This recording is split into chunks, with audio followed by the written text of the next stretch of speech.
thing that I like to make people realise and teach them now is to create flexibility. I'm always talking about exit strategies before you even enter into any deal. It's super important. I think in my nature, I'm used to things coming out of the blue. So it's people are saying, oh, you know, this market's terrible, the interest rate's high. I'm like, well, you know, did you not anticipate that this would happen? Or to me, I'm always looking ahead. So when you've got flexibility, and I mean creating flexibility by creating a very mixed portfolio, a stable portfolio, being able to understand different strategies. I can understand people saying find your niche and just go down that route, but I think beyond that, you can actually master a couple of niches and then use them very flexibly to navigate any market.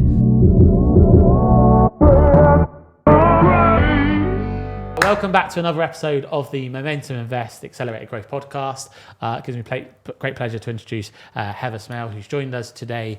Come down all the way from Nottingham. That's right. Nottingham, yeah. So long journey today. It was.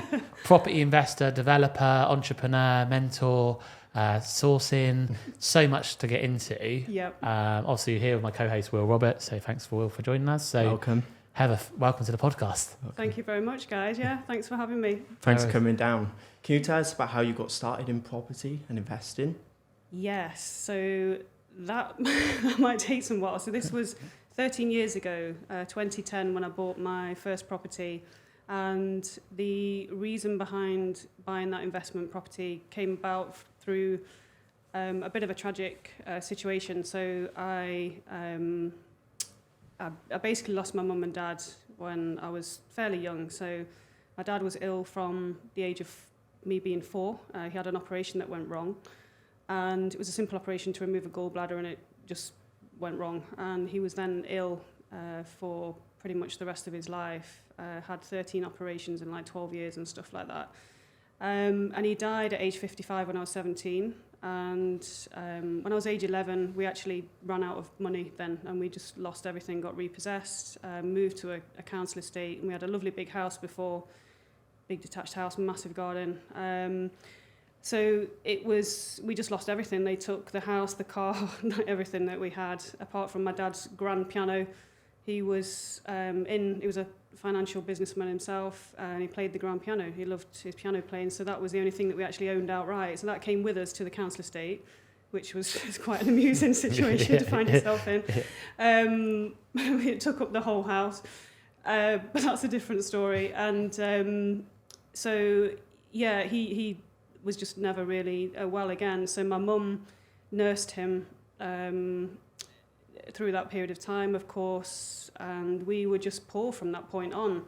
And I guess at that point, that things in my mind just became, I just developed really low self-esteem, found myself just not really knowing how I would ever get out of that situation, other than to make sure that I was, you know, clever at school. And I was always bright, I always did well at school.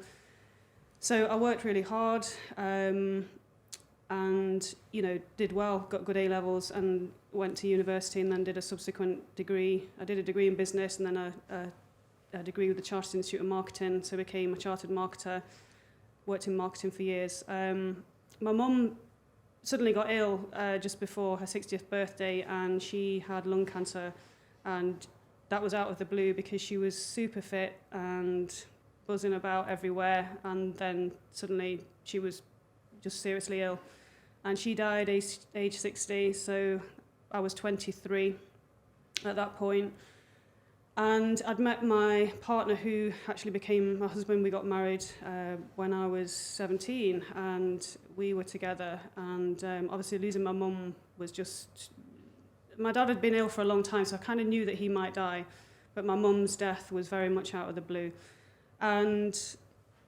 But I had my partner Damon, and we lived together, and we were just, you know, traveling and buzzing about like you do when you're young, and not feeling great, because I remember just, you know, losing my mum was such a big thing to me. But when I was 29, so this is 2000 and the back end of 2006, he began to feel unwell. He got a cold and headaches and stuff, and it just never really went away, the headaches.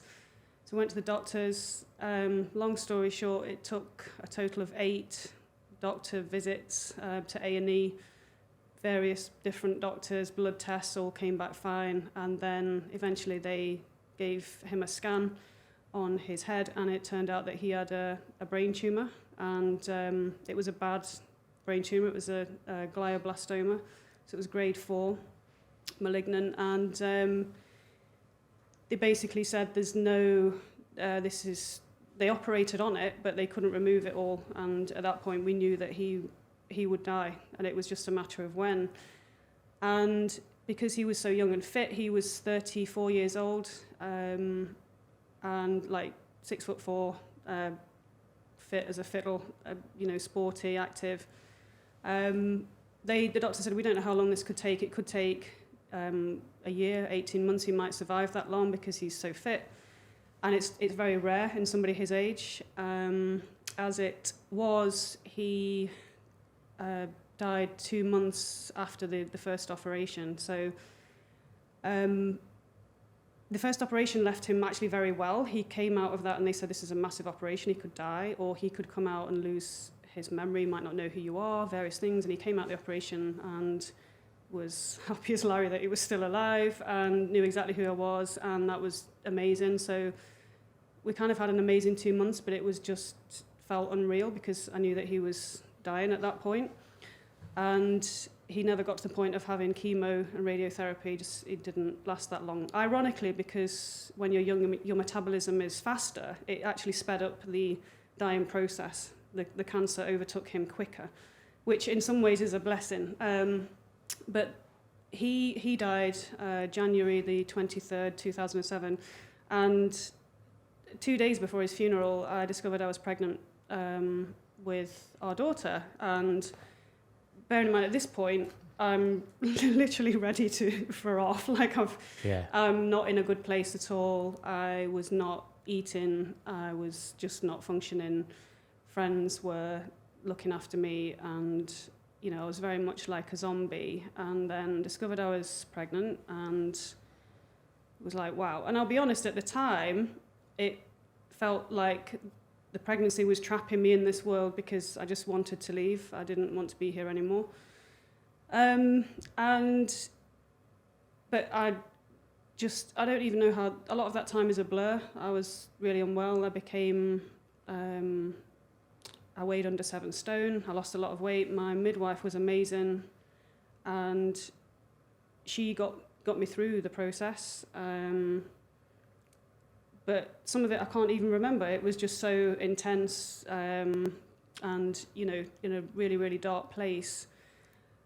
And my daughter was born, and then I was faced with the situation. It's bearing in mind we didn't have any insurance other than the mortgage, so our mortgage got paid off, and we had a 50k mortgage, so we were paying it off quicker anyway. We were working hard, both had good jobs, so that got paid off. I had a roof over my head.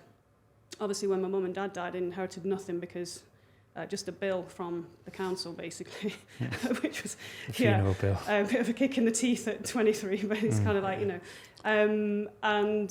but yeah, so I had the house, and that is what I had. But quickly realised that I was a buyer at the time. I was a buyer for 15 years, and I had a decent job, but I had nobody to look after my daughter. So I was in a catch-22 of, okay, if I go to work, she'll go to nursery. Nursery fees are so high that you're then in a vicious cycle of paying off nursery fees with most of your earnings, and just running around like crazy, trying to function, trying to get over the grief. And I just thought, I just can't work like this, it's not going to work. So I sold the cottage that we were renovating. I actually renovated that while I was pregnant. I finished it off. We were halfway through. So it was a bit of a building site when Damon, my husband, died, and that's the thing that stressed him most. He was running around after his first operation still trying to finish the project because he didn't want to leave me with a building site. But I finished it. My midwife was horrified. She kept saying, will you just like, be careful, don't go up ladders, that kind of thing. But actually looking back, I think that kept me busy. And I sold that property, and it was worth a bit more than I realised, actually. I'd made a decent amount of profit on that. And the idea just was to buy a cheaper property because I thought I'll release some cash and still live in the same town, but buy a cheaper house, and then I can just live off the savings until I figure out a plan. It will last, you know, a good few years, and then my daughter will be that bit older. She'll be going to school. I'll be able to find a more flexible job, etc.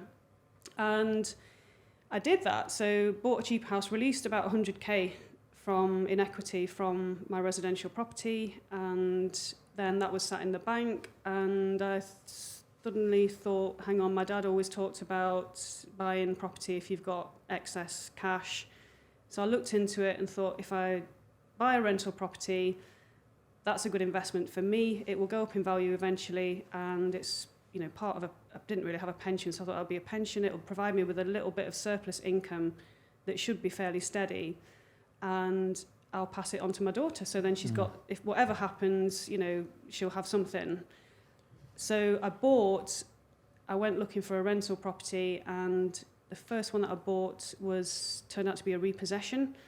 It was £79,000, and it had just been renovated about 2 years before by a builder, so it had been done to a really high standard. He'd flipped it, and it had been bought by a couple that had sadly defaulted on their payments.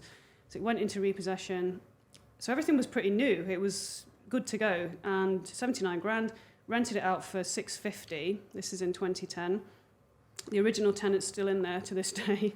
She loves it, and then I realised that I could actually refinance it and still have, because it was owned for cash at that point. So I thought, hang on, I can get my money back, and then after the mortgage, I'll be cash flowing around about £300 a month. Because at the time, interest rates now are high, but back then, that mortgage was at 5%. Yeah. They were still high then, and this is what a lot of people forget. They think that this market's horrendous, and I actually entered the market at a point similar to where we are today.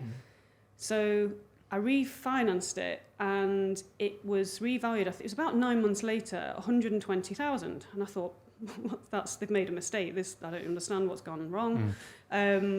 It was a nice wrong, because I ended up getting 90 grand back. Yeah. And I thought, well, hang on, I've only paid 79,000 for it. So obviously, being a buyer, I'm pretty astute with figures, but I was literally sat at work with my colleague, and he was like, well, how's that happened? I was like, I don't really know. I'm not really sure if the bank's made a mistake. Yeah. You know, you've got to remember 2010, there wasn't the information available that there is now on, for example, YouTube. There was no books available on property investing. You were getting information from people like savvy mortgage brokers, but you had to go and hunt for them. And it wasn't my priority. I just thought, I'll own one house. So then I thought, well, actually, this is pretty good. And then me being me, I do have a habit of, if I explore something, I'll go to the nth degree to find out every bit of information I can. So I then decided it was a good thing. So I started to look for another one, and then another one, and it built and built and built. And I started to do flip projects. Yeah. And realised that I could flip and make 20, 30, 40k a lump sum cash, and then that would then be put into another property as a buy to let, and then I would still have some to do another flip. So did a lot of projects like that whilst working about 25 hours a week, so not quite full time, but enough hours, and juggling being a mum. And then eventually in 2016, so almost 7 years ago this December, is when I finally made the decision, after years and years of frustration, to give up my day job as a buyer and go full-time in property. What was the portfolio looking like at that point? So when I gave up my job, I think I was cash flowing around about £4,000 net a month. Yeah. Unless repairs came in or something disastrous, like you need a new roof or something like that. But it was around about that level. And knowing what I know now, generally most people can give up their day job around about 3k a month covers their bills and their sort of necessities. And it didn't, when I left my job, looking back, knowing what I know now, I think I was actually depressed because it was such a shake-up. It took me years to be able to leave my job. I wanted to leave my job for a long time. I loved being a buyer. I did not like the management system that was in place in the company that I was working for. I felt like they didn't listen to me. I had all these ideas. I was like, I can save money, I can make money. They just weren't interested at all. And that gets to a point, and I was 39 years old, and I set myself a target of not wanting to be there by age 40. So I left at 39.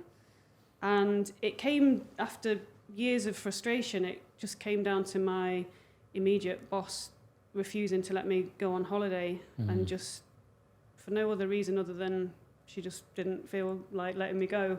And I thought, you know what? I'm going on holiday. We've all been there with a boss. Yeah. Like, really? Yeah, you know. It was just silly. There was no fundamental reason for that. And I thought, I'm 39 and you're saying, you know, and it was in that kind of job, you're taking work home, you get to know your suppliers very well, you're answering calls and emailing at night and putting in the extra hours, and it was just not rewarded. My boss at the time was more worried about the fact that you might be a few minutes late coming back from lunch, rather than the fact that you'd saved them 20 grand that morning. Yeah. That's, Let's go on to the property in a second, but I just want to thank you for sharing that, by the way, Heather. Like, I feel touched by your journey and, you know, the roller coaster of emotions you must have experienced along the way. And, you know, there's so many things to dive into there, but like, you know, going from one financial situation into the kind of council situation, and then, you know, your father being unwell, and then mum then obviously not very well, passing away, obviously losing your husband, Damon. Like, so there's a couple of things, like, how was, like, you know, then you found out you were going to be pregnant, like you were pregnant, and like 2 days before the funeral, so obviously a very dark time for you. Like, how did you know, you're obviously very resilient in kind of like coming through it and then to build a business off the back of it, you know, and how did you do that? Like, what drove you? Like, we speak to people who are entrepreneurial, who come from, you know, less fortunate situations, and that's a driver. Maybe it's validation, maybe it's just necessity. So like, what motivates you and what pulled you out of that darkness almost? The motivation, and that's still the case today, is my daughter, because I realised, you know, if I hadn't have been pregnant, I'm not sure I would still be here. And when I talk about feeling trapped, it was because I really didn't want to be here anymore. The world just seemed bizarre, and I kind of I thought, am I jinxed? Everybody around me is dying. Literally, there's something wrong with me. And it was feeling trapped, because I thought, it's one thing to take your own life, it's another to take somebody else's that's not even had a chance. So I went through a whole mental battle of what do I do every day, thinking, how do I get out of this? And it was the get out was to actually leave this world. That was it. And so those were dark times. And two significant people, well, three actually. My mum's best friend, who was always my auntie Margaret, she was just fantastic. My midwife was amazing. She dropped everything she was like, wow, this is a crazy situation. We need to my job is to make sure that you're safe and your daughter is born and well. That's it. And then also my midwife arranged some counselling with a lovely counsellor called Rachel, and I had 12 sessions with her, which I didn't even realise what the process we were going through at the time, but she taught me how to find that resilience that essentially my mum and dad had taught me from a young age, but she reignited that in me and taught me how to understand things that would trigger me feeling in a dark place again. And it was very small steps. She broke everything down into very small habits of, for example, one thing that I've only just getting over recently, and we're talking, it was 2007 when my husband died, is that I suffered from anxiety it would build on a Friday evening. So I'd finish work and then know that most people would be going to family or with their partners, and I'd be on my own with my daughter. And then I'm still not a massive fan of Sundays and the weekend, because it's just, to me, it's lonely. So, but I realised it was building on a Friday night, that anxiety. And I can honestly say that's only just recently starting to go away. And even now, if I feel it building, I will, for example, what we do now is we will literally have a drive out on a Friday and go somewhere for dinner, or just take a picnic somewhere in the summer evenings and walk. And then it just stops me thinking about being at home, me not being in the normal, because my life was not normal, and it was in some ways still not normal now. Yeah. But it's just understanding how to work with that. And the counsellor, Rachel, she taught me these, and in many ways it's like Atomic Habits, the book by James Clear, and she broke it down into these atomic habits for survival, really. And also, so yeah, it was knowing that I wanted my daughter to have a better life, because when we were poor, there were so many doors that were closed to me. And like, I was a really good badminton player. I got picked to play for county, but my mum and dad could not afford the training, and you have to go all over the country and stay in hotels. There was just no chance, and there was no kind of bursaries for that at that point in time. So I watched other people, my friends in the club, moving on to that level, and I just stopped playing badminton about age 12. I just and I've never played again.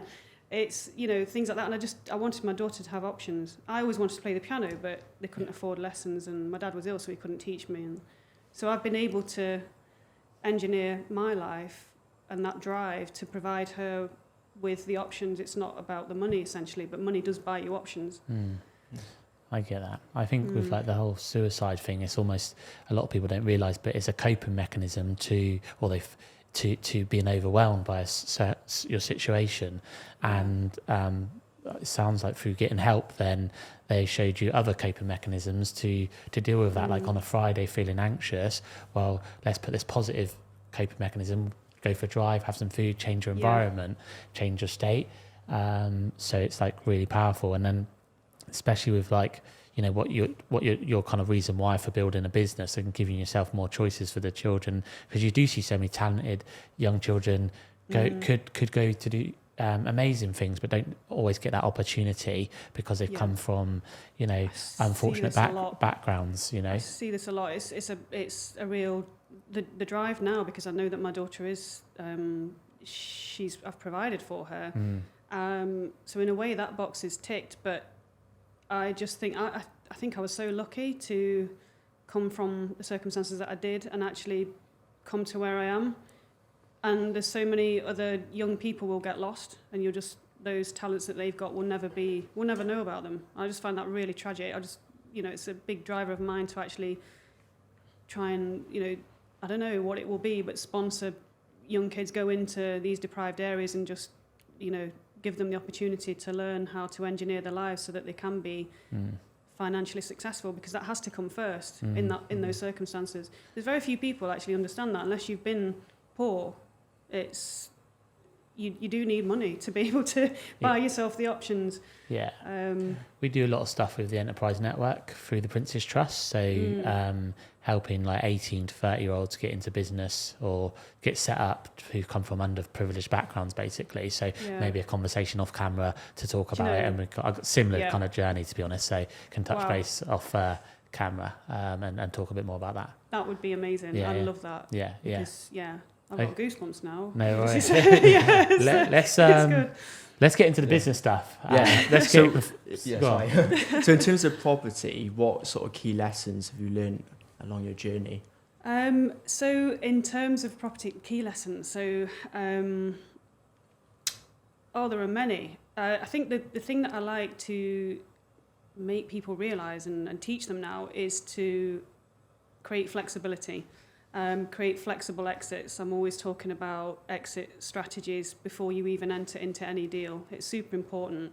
And I think in my nature, I'm used to things coming out of the blue. So it's people are saying, oh, you know, this market's terrible, the interest rate's high. I'm like, well, you know, did you not anticipate that this would happen? Or to me, I'm always looking ahead. So when you've got flexibility, and I mean creating flexibility by creating a very mixed portfolio, a stable portfolio, being able to understand different strategies.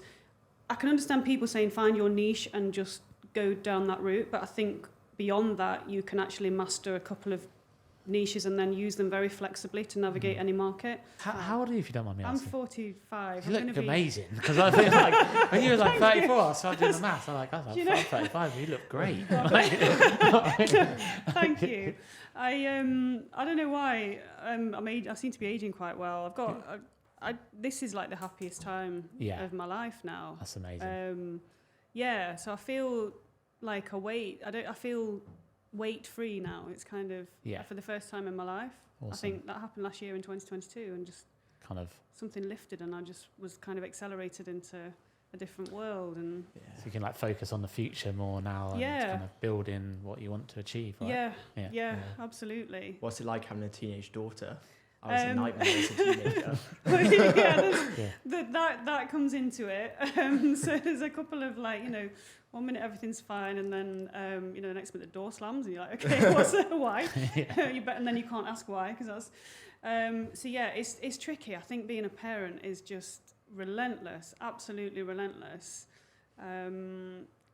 It's a hard job, but she's absolutely fab. The one thing that I'm really proud of is that she's got good self-esteem, and she's assertive, but she's so lovely and compassionate as well. And she's kind of in a place that she's got to where I am now, but she's got there a lot quicker at 16, and she won't compromise on certain things like her integrity and what she believes in and what she stands for. And I'm amazed, actually. I just think, wow, I'm just so lucky.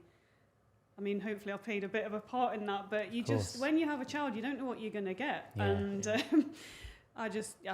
feel like the luckiest person in the world, really, and honestly mean that. Does she, is she kind of looking at what you do and showing signs of, wanting to kind of pursue entrepreneurship, business? Yeah, I think definitely entrepreneurship. It's funny because people will say to me, oh, Isla can follow you into the business, and they say to her, oh, you're going to follow your mum, and she just pulls her face, of course, as you would do as a teenager.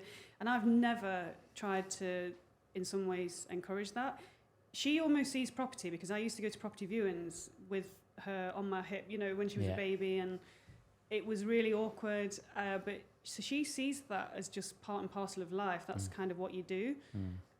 But she will blaze her own trail. She's very much, and I want her to do that. So I've never kind of said, here's a ready-made business. You can just come into this. Yeah. I think that's just not my style. Yeah. She needs to shine in her own light, but she's very much. She came home from school just a few months ago and said, "Mum, I think they're teaching us just to work in the system." And so I was like, okay. And she's got a point, and I was like, wow. For her to realise that at 15 she was at the time. So she's very much, she will be an entrepreneur, I'm sure.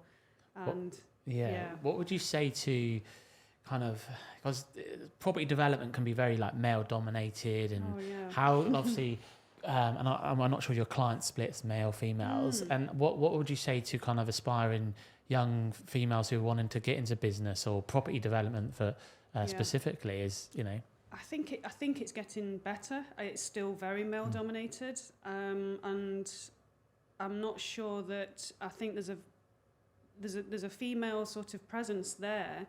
I'm not even sure that represents in its totality the correct message for females, because some of the females that I see in property very much play on the girly kind of image of, and that's.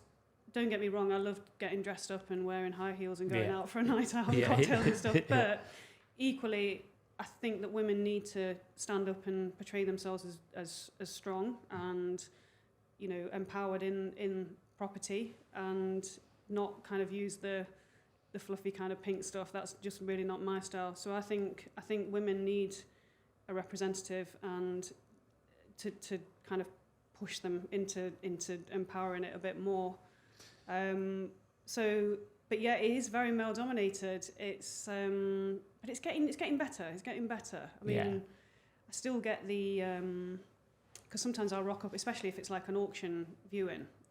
Although to be fair, I've got people that view for me now. But if I'm on a viewing, and you'll sometimes get the typical guy with his sort of like flashy suits on. He's like, "Oh, is this your first rental property?" And all the auctioneers will know me, so they're just like, they're kind of like, and I used to really wind me up, and I'd be like, oh no, you'd have to like validate yourself. I don't do that anymore. Sometimes I just say I just carry on. I always say to the team, don't assume, never just assume, because it's not. You just can't. That's one thing my mum always taught me, and my dad. They always said, you never judge anybody. Yeah. Money never looks like money, and it doesn't even matter. I'm a real people person. I just love getting to know people, and I find it fascinating because you never know what anybody's story really is. You never know. Ask better questions. You could say, how long have you been investing for, or, more positive, more isn't positive, it? It's just, right? it's noted, again, it's those atomic habits, isn't it, of the sentiment of that question. Make it positive. How can I introduce this conversation in a positive way? Yeah. Yeah. So what is your business now then? What is your core business that you're doing and how are you helping your clients? Yeah, so in terms of clients, so I've got a number of businesses. So I've got my own portfolio, which is really quite big now. And Can we delve into that? Is that yeah, share absolutely. Some numbers? So I mean, our audience love the figures, So. Yeah. So in terms of figures, in terms of valuation, it's multi-million. I haven't actually. I'm a little bit guilty of this. So a lot of people say, "Oh, you should do monthly budgets and even weekly," and it's like, okay, well, I don't really have time for that. I'll just keep going. Yeah. But it's multi-million. I've got approaching 40 properties in there, some of which are multi-unit freehold, so that includes blocks of flats. Yeah. So if you break that down, it's more. And I could just retire on the portfolio now. And I've been asked that question: why do you do what you do? Why do you not just go and drink cocktails on a beach and And I just get so bored. I think I've had this conversation with a friend very recently. She's very much the same, and it's that relentless entrepreneurship that progression. You just can't. I'm not one for sitting still. It's a test for me now to see how far I can go. So, but I love creating all money out deals, and I've had some absolutely amazing deals, off-market deals, even on-market deals, relationships with agents. I would say relationships is key to building success in business. So that is the portfolio side. I've then got the sourcing business, which when I don't like the word, when you say sourcer, you typically think of, there's a lot of sources out there at the minute for property, and a lot of them tend to be quite young. They've not even bought a property themselves. They think they know how to source, and they've been on training courses that teach them how to source, or so-called sourcing, and they just kind of dump in any old properties on people. And I'm always amazed that people actually buy these because they're not good deals. So my sourcing company sources at a high level, and we provide bespoke sourcing, and it's turnkey. So I've got investors in the UK and also worldwide as well. So Hong Kong, Singapore, South Africa, I've got Germany, Dubai as well. And what I wanted to do was provide a premium sourcing service whereby I act as a consultant as well. So I will look at people's overall situation and basically build a strategy and then build the portfolio for them to get them to their target, which might be 3k a month or 5k a month or 20k a month. So I've got clients that the minimum investment really to get started is 30k. That's absolutely the bottom for where I source, which is Nottingham, Derby, Leicester, Sheffield, the Midlands area. But I've got clients that have got multi-millions to spend as well. And we source the buildings, the properties, and they could be single buy-to-lets. We do multi-unit freeholds, HMOs, commercial and land, so land with planning uplift, for example. So all sorts of things, and we not only source them, but I've got build teams. We will then, so in terms of like HMO at the minute, we've got 5 in build. I've got orders for another 3. Now these are back to brick projects, so we take as small as a 2-bed terrace. We've got one at the minute that's 79 square meters, and we are turning that into a 6 luxury, the high level, high spec, professional HMO, 6 ensuite rooms, 4 of which are studios. So they've got kitchens in the rooms as well, and a communal area. Nice. What would that deal look like? All done under permitted development as well, Wow, which nice. is just, I've got an amazing architect. So, so I was like, wow, how does that work? What would that look like in terms of purchase price, cost, works, and then value? At the minute, there's a lot of moving parts, for example, to the HMO build, and a lot of areas are Article 4, which means that you can't create any more HMOs in those areas. So Nottingham is Article 4, so we're concentrating on Derby at the minute. And, for example, average purchase figures are 150k for the building. It can vary from like 130 right up to 180. It's getting a bit, pricey now because prices are still moving up in that area. But say 150, and your build costs are going to be about 150, 160, and that is literally, the building becomes a shell. So these are typically Victorian buildings. Take it back to a shell and create everything brand new. So damp proofing, insulation, so that it gets the EPC to a level C, brand new electrics, fire panel, fire system, heating system, and designed to a really luxurious level. And the GDV at the back end of those typically ranges from around about 400 right up to 480, 490 in some cases. Wow. So is that on like a red book valuation, or is it just standard kind of Kent Reliance? commercial valuation. Now, people always say to me like, oh yeah, but why do you push it to, so for commercial, you typically need minimum six rooms. You can't really go any lower, although I'm told that you can, but that's another story. Yeah, in my experience in finance, it's hit and miss on the smaller ones. Yeah, because if it can be turned back to residential quite simply, then this is it. What justifying the commercial valuation. Also, a lender's got a kind of, if you bought a house for 100 grand, spent 100 grand on it, but now it's worth 500. Oh, yeah, that's big uplift. Where's their you're saying it's 500, where they don't want to over leverage themselves. Exactly.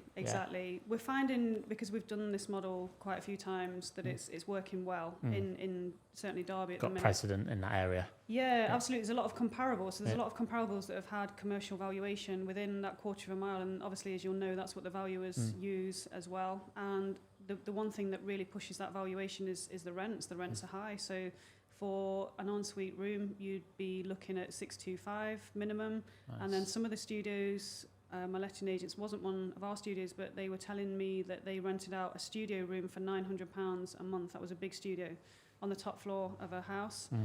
Really nice space, and that obviously with the multiplier that commercial valuation uses will kind of justify that you have now got essentially a business. It's cash flowing really, really well, even in the current market. But I think the thing with commercial valuation, people say, but are you pushing it too high? You don't have to take all your money out. I mean, if I do them, they're all money out deals for me. They're really good for clients as well. The clients don't leave a lot of money in the deals. We're talking in some cases like 25k left in that property. Yeah. And the net cash flow is like, £1,100 up to £1,500 a month in the current market. Yeah. At a 7.09% refinance with Shawbrook, for example, which is what we're doing at the minute. Yeah.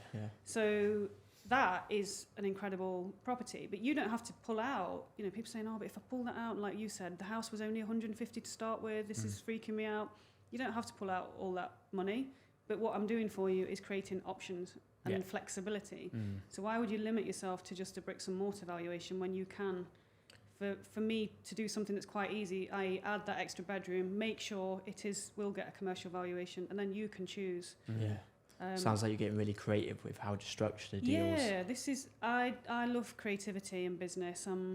My whole family is actually really creative. I've got my sister's actually she's a professor of art, so it's like kind of it's that contrast. I always thought they were two separate things, but actually creativity in business, I've discovered a lot of business people that are super creative, which has just been a game changer as well. It's amazing. In terms of your portfolio, what was the most successful deal you've done, and can you share the figures on it?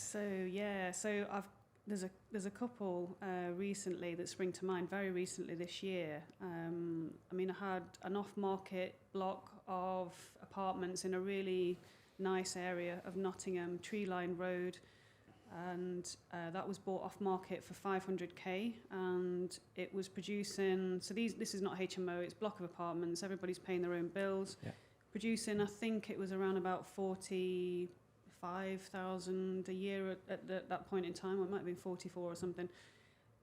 It had been very, very well maintained. So some of the apartments are a little bit old, some were they didn't really need any work doing at all, but minimal work, so just decoration. 3 tenants moved out very quickly, so I was like, oh great, this always happens, you buy something and everybody moves out. But I knew, as I've got enough sort of leeway for that. So we went in, just did a few minor decorations, maybe like £1,500 worth of work on each of these apartments, and then they rented out. When I was looking at it, I thought the rents here are very low. It was kind of like a landlord that I don't think they understood where the rent should be.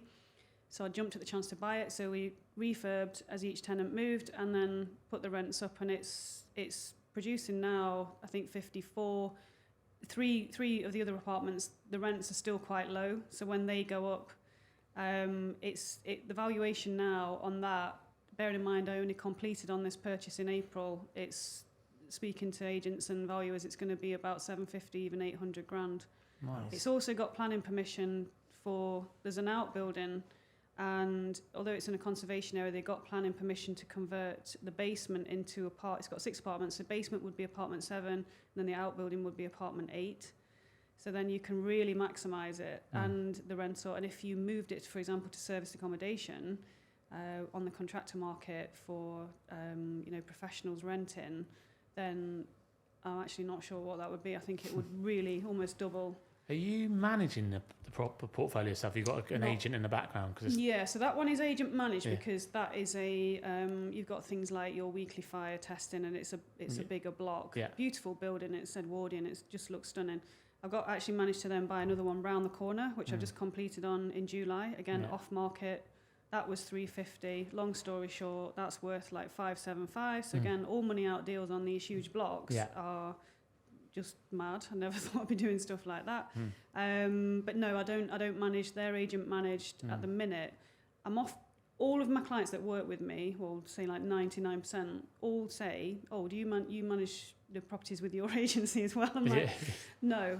Because I was going to say, because it's a natural thing, because they're going to go, well, you do all of that, you find the deal, do the work, and then turnkey service basically, and then complete turnkey. But then I pass it to an agent. So this is something. Don't get me wrong. The thought of me, because I'm a Blaze sort of genius. If we do the profiling, wealth dynamics, the wealth dynamics, and so. It would be horrific for me to try and get involved in a lettings agent. I would be like, oh my gosh. Yeah. So, but I really do think that I should probably buy an existing one, or engineer it so that we set one up, because I'm aware we're kind of losing not losing the clients, because what's nice is the clients always come back, and most of my business now comes on referrals. I get phone calls from people that aren't on Instagram, for example. They have never seen me. I don't even have a website up and running actually at this moment in time. Yeah. So, but they'll say, "Oh, 3 people gave me your number, and they didn't, unrelated, and I've been meaning to ring you for the last 2 months." And then, and literally 99.9% of people that have that first consultation call with me all work with me. Yeah. So that's. I'd say for you, like, you are missing an opportunity with the letting side. Yeah. But if I was in your position, I wouldn't then set up I wouldn't want to be running the lettings like yourself, because we've got a lettings business in the background. There's 154 properties in there, but I'm not in the day to day. But I understand from the team the challenges that comes with that. But what you're bringing to market, hundreds and hundreds of deals and tenants to the market. So there's an opportunity, one, to add another profit center to your business, 2, to help your existing clients, the investors, get that additional service. But I probably would structure like maybe a JV with I almost want to find an estate agent, letting agents who've been in the industry 10 years, but been overlooked in management, but can be capable and say, "Hey, do you want to do a JV? Yeah. I'll put in the money, the infrastructure, you run it for me, and this is how it's going to set up." Yeah. Or you buy and just be 100% owner occupier, but they run it for you. I am seriously thinking about that, and I think, like you say, I mean, I've got agents that I work well with, that one of them is smaller, and I've thought about that, but rebranding, because they don't, I'm aware, obviously with working in marketing and studying marketing, branding is so important. So to rebrand that with my own brand would bring value to that agency as well. So it depends on what type of noise you like, right? Because if you have a project, you found a deal, then you're working with the builders, can be a bit stressful, but you're in 2, 3, 6, 9 months, job done, refinance, go again. You're on to the next deal. Yeah. You've got multiple on the go. But when you've got tenancies, there's a lot of noise typically. So it's just how much where you want to spend your time, basically. I'd want to spend less time on that. But like you say, if you've got a good management structure in that, you're not going to be managing that, essentially. You're just going to be checking that everything's okay, and maybe having ideally like once a month really quick meeting to just say, is there any issues? So that's something that seems like a natural progression. I mean, you could do everything. You do the finance firm, we speak about that. Somebody asked me the other day, they're like, because I've got mortgage brokers that work with me, and one especially a lot, like that could almost be full time. And somebody actually said, "Oh, do you do that now as well? Do you do the mortgages?" I was like, "No, do you?" Like, how can I? It's not, But you were saying earlier about being niche and being good at that thing as well. So I know what I'm good at. I'm good with people. I'm good with, I love doing deals, I'm good at negotiation, I'm good at building relationships, and I do love efficiency. So I actually as a Blaze, they say you're not a detail person, but funnily enough, I am. But I like it's like spreadsheets. I love a spreadsheet. Don't ask me to create one. If somebody makes a nice, beautiful spreadsheet that functions well, I'm forever grateful. But if you say to me, right, go and create it, I'm like, no, don't. I'll never do it. Yeah, that's don't want to. It's just, But you appreciate the detail in the spreadsheet, the numbers and stuff. Absolutely. And the analytics. I've had one recently that is I just call it a beautiful spreadsheet. It just functions exactly, and it's easy for me to use, but it's very detailed, and I can manipulate it how I want to and look at different scenarios. But that would be a nightmare for me to have to sit down and create that. For someone who wants to work with a deal sourcer, and you mentioned earlier there's some good, some bad, more bad than good in my experience. But what if I'm an investor looking for someone, I want a hands-free approach, what does good look like? What am I looking for? There's so many deal sources out there. You said you don't have a website. It's word of mouth.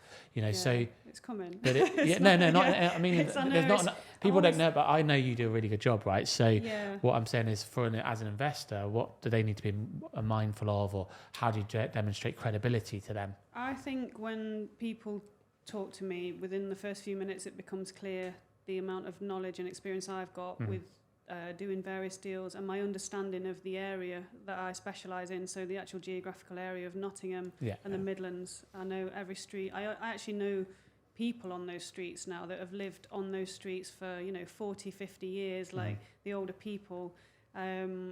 Literally end up in somebody's kitchen having a cup of tea with it's that kind of thing. But those people, I always give people my time. I always talk to people and engage with them, anybody, and because those people have knowledge, especially on the ground. The old dear down the road will know who's going to sell and who's looking to do this, and that then multiplies so that you build up this fantastic network.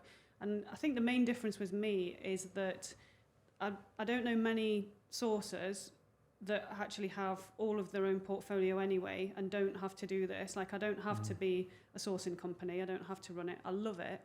I like empowering other people. I like building people's portfolios.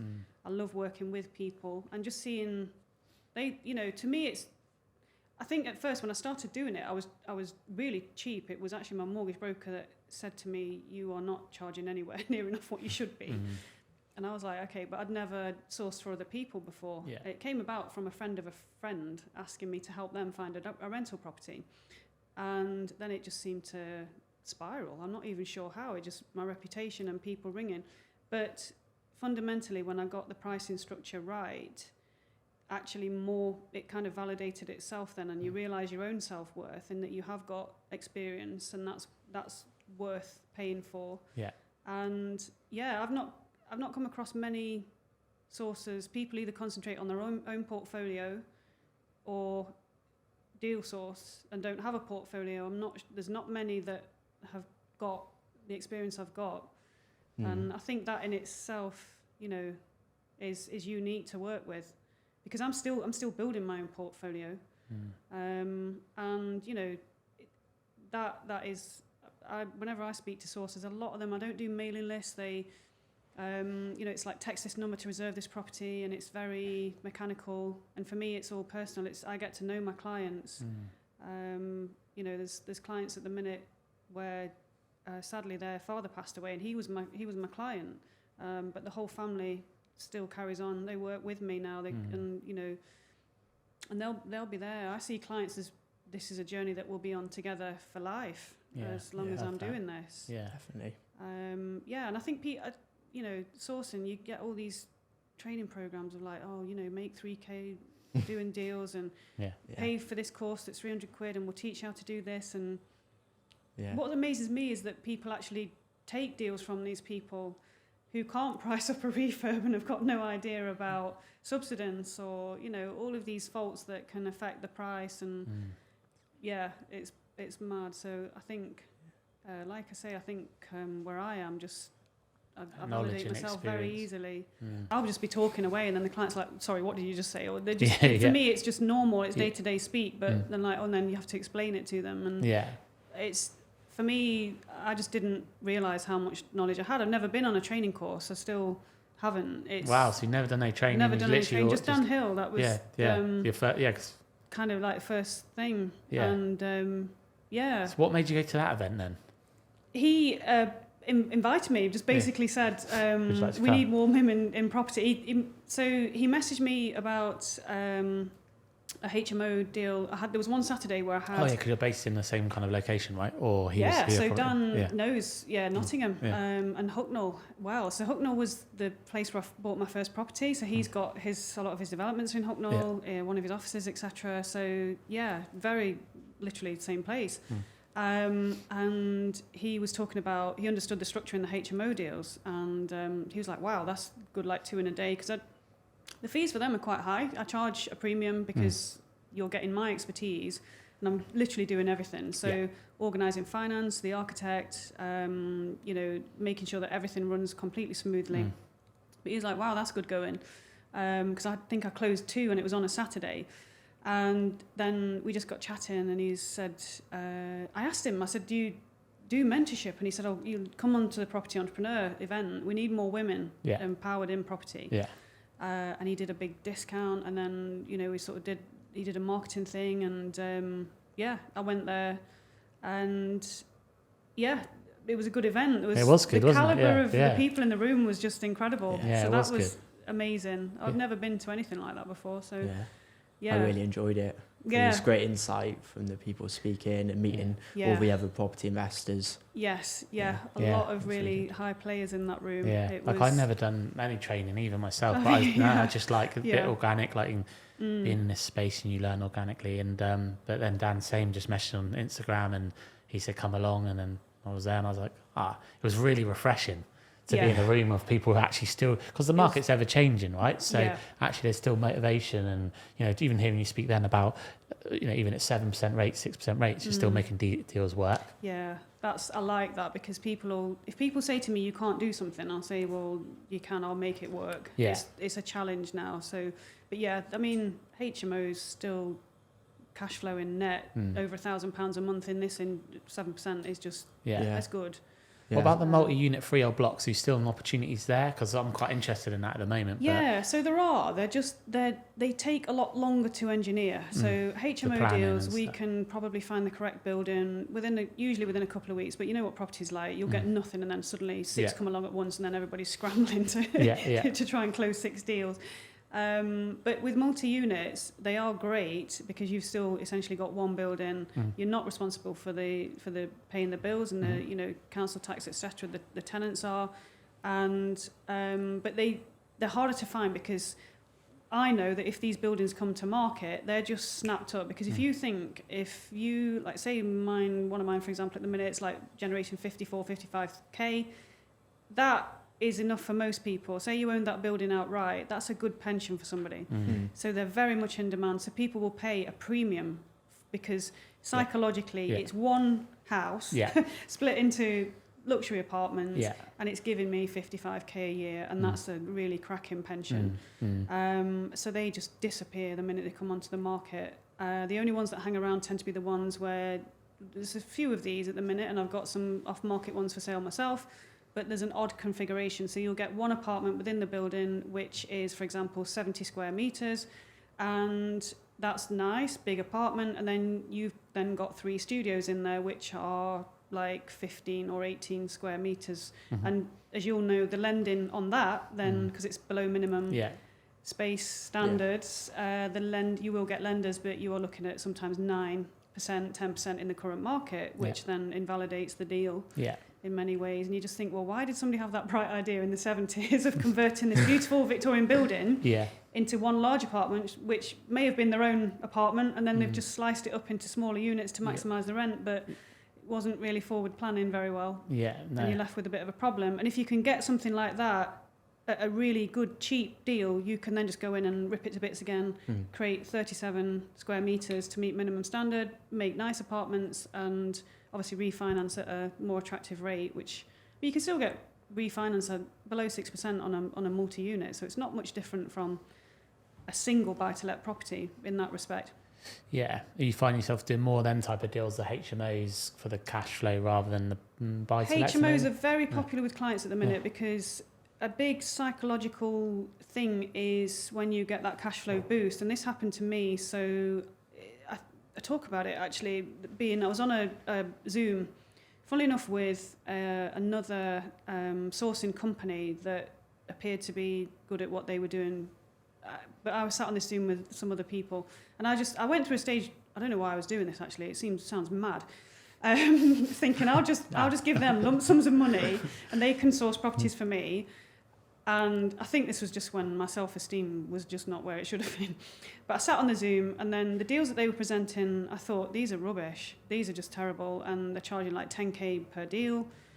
But what happened is one of the other people on the Zoom, one of the other attendees, the guy was asking him what cash flow he wanted, and he didn't want to say it first, and then he eventually came out with 10k a month. And that's when I was getting about 4 or 5k a month, and I thought, okay, that's a nice figure. I want 10k a month. Then I thought, actually, I can achieve that because you're presenting deals that are rubbish, and actually I'm doing better deals than this. Why am I even here? So came off the Zoom and just never looked back really. And that was then COVID hit, and I went a little bit relentless in COVID and bought a lot of properties. I think it was 13 in 1 year, 2021, and they all benefited from that big capital appreciation uplift in the space of 12 months. In Nottinghamshire, some places were touching just over 30% capital appreciation in a year. And I was lucky, I bought a load of terraced houses that needed minimal refurb for like 80, 90 grand, maybe spent £1,000 to £3,000 on them, and they rented out for between sort of like £650 and £750 a month. Within 12 months, they were all valued at 120 to 140,000. Yeah.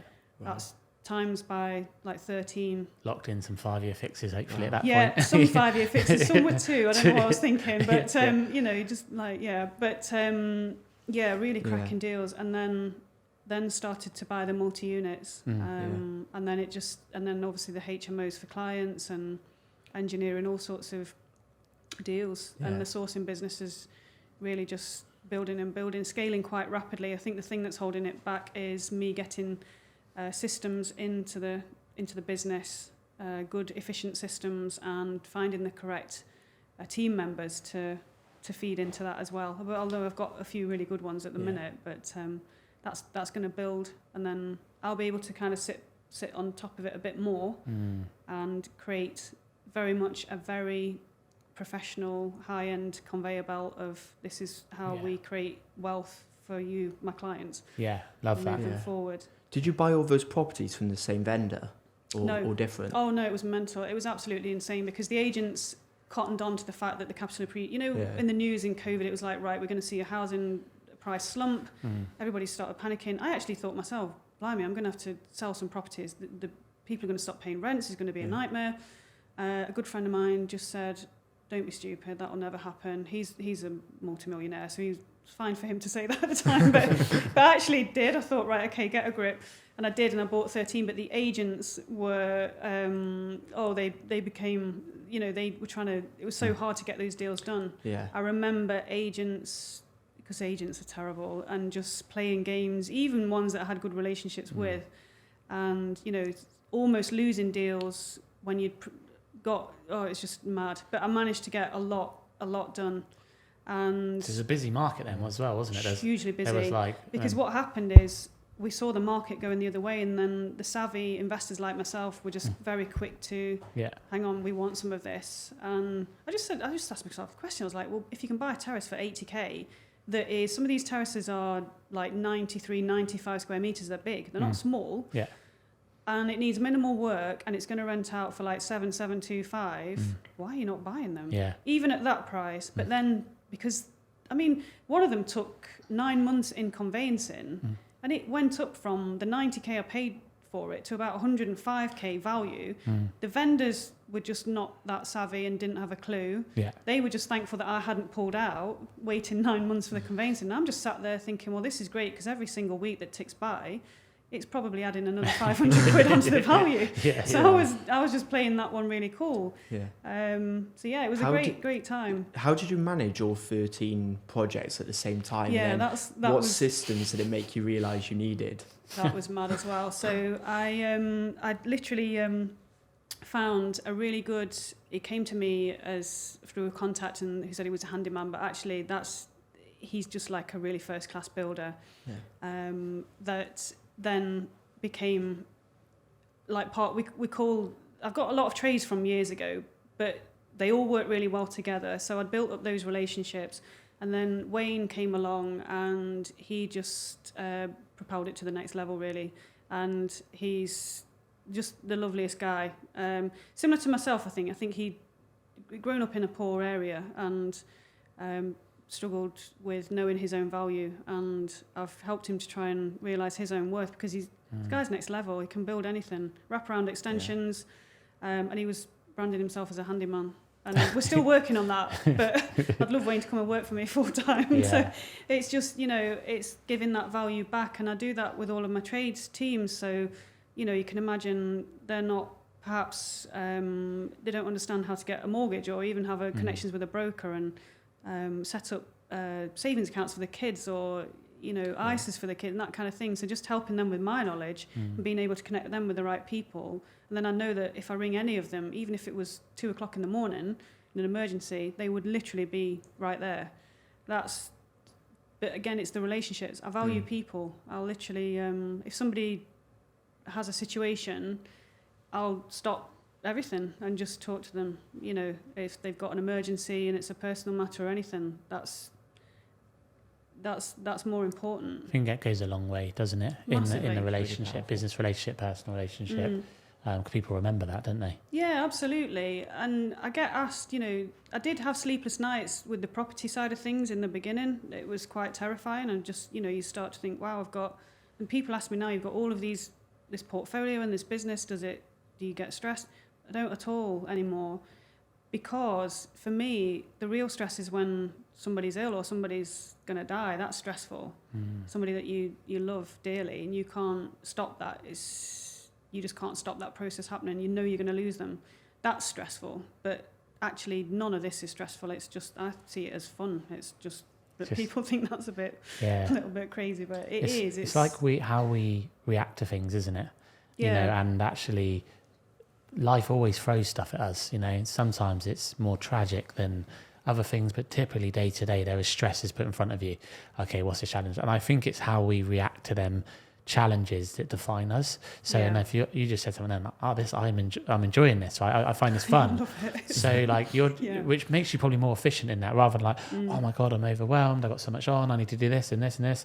But actually, it's like it's another day where I've got to just move forward with something. Yeah, I think I've learned with myself as well. I'm good at reacting to situations that come out of the blue. So, and as you'll know, in property, certain things can pop up, and you build anything, you'd be like, wow, okay, we didn't expect that. But it's how you react to that quickly. But I'm used to that, because if you think from being a young child, things were just coming out of the blue that nobody's got any control over. Yeah. And it's learning those skills of how to react, like say in yourself, how to present yourself to that situation and find a way out of it. So yeah, don't get me wrong, I don't want things to go wrong with the bills and everything, but if they do, then we very quickly I can get it back on track and just get people communicating to each other. I had a situation recently where that happened, and something happened in the business, and essentially my project manager left, and that left a situation where the builder was like, okay, well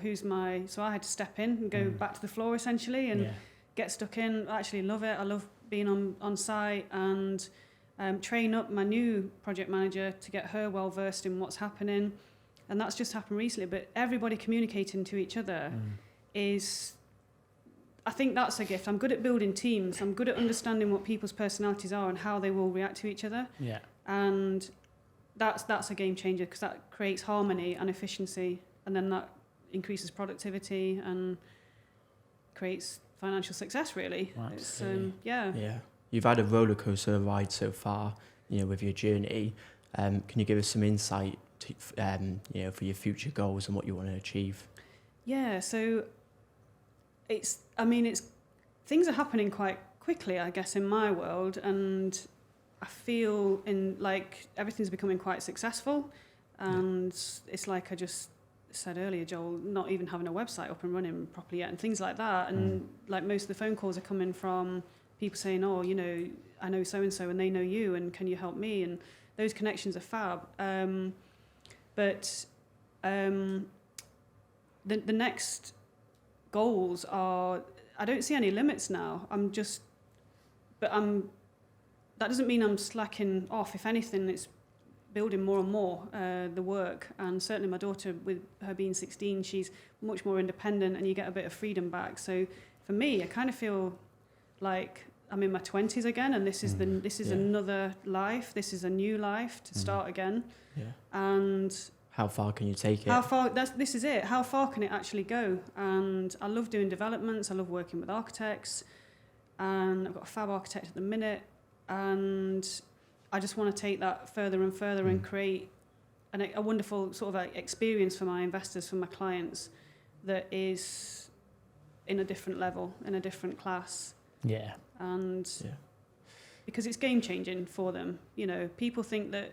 And what's nice is I've actually got some people that I knew at school who are still, you know, I grew up in a poor area, and they've managed to save, and then they've got savings. And recently I had not close friends, but people that I went to school with saying, I've actually saved this money, or we've inherited some from, you know, my mum's died or whatever. Can we come to you? Because and I didn't even realise these people were following me on social media. I knew they were following me personally, but the Instagram it's a business account, and they're actually following everything you do and just really rooting for you. And obviously for them, I'll do the absolute best I can, because I know that they might only ever have one rental property that will bring an income, and they want to leave it to their kids, and that's so important. I think as well on that note, like where you've inherited money, sometimes you want to make that money work. Absolutely. That's what I like showing clients is, you know, and I do get a lot of clients that have spoken, oh, you know, they come on, like spoken to 5 different sources, and why are you different? And then they're almost like the mouth open. I'm like, well, hang on, they were telling you can achieve this, we can do this. Yeah. Just by being creative and being efficient and understanding that person. There's so much psychology involved. Yeah. Understanding what motivates that person and why they want to invest. And so I do in some ways interrogate my clients a little bit to get to know them. We say it around the eyes, like, you know, someone's come to you with a deal, but so we can put the finance in place, that's fine. But actually ask them why they're doing it. You know, what's motivating, what's driving them? You know, is it legacy? Is it adding additional income? You know, is it they want a better pension? There's something there. And you've got to understand it. And when you understand that and show you care about it, then you can help them properly. Because, you can understand the intricacies why they want to do that. And it's not just the property, but there's a lot more to it. This is building a business around that. It's not one model fits all, because it's and I think in most sourcing companies, it is one model fits all. It's kind of text this number to reserve this property.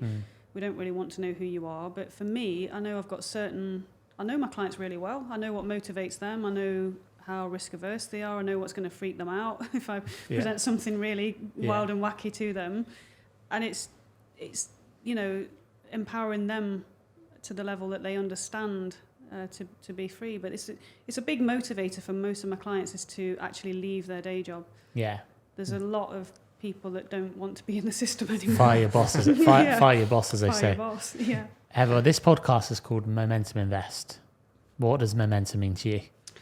So momentum means continually striving to achieve more and more, and not slacking.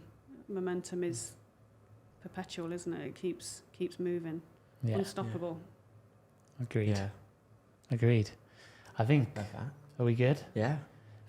Heather, thank you for joining us today. How can people find you if they're looking to speak to a credible deal sourcer like yourself, learn a bit more about your journey in business? How can people reach out and get in contact?